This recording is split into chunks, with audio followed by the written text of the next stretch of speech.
Tadi kalau 5 saya main bola balik. Ini kalau dapat 4 saya main bola. Go reflect tu penting. So saya nampak dekat Petrosign dia ada satu permainan reflection. So reflection ni kalau saya dapat 5 daripada 8 ni, mungkin boleh main bola balik.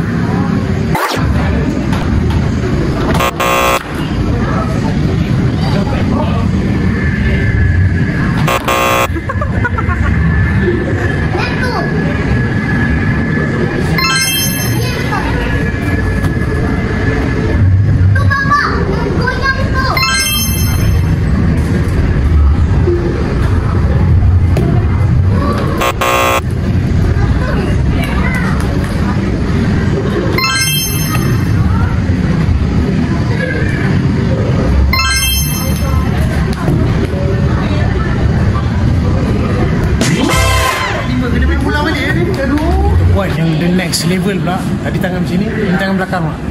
Tengok berapa dapat. Tadi kalau 5 saya main bola balik. Ini kalau dapat 4 saya main bola.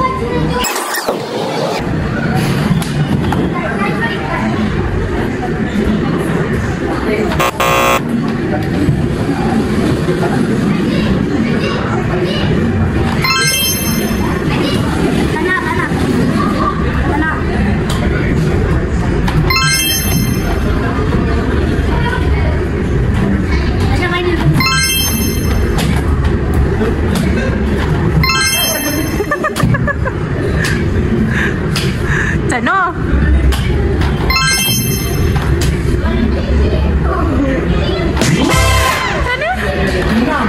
Tak macam mana?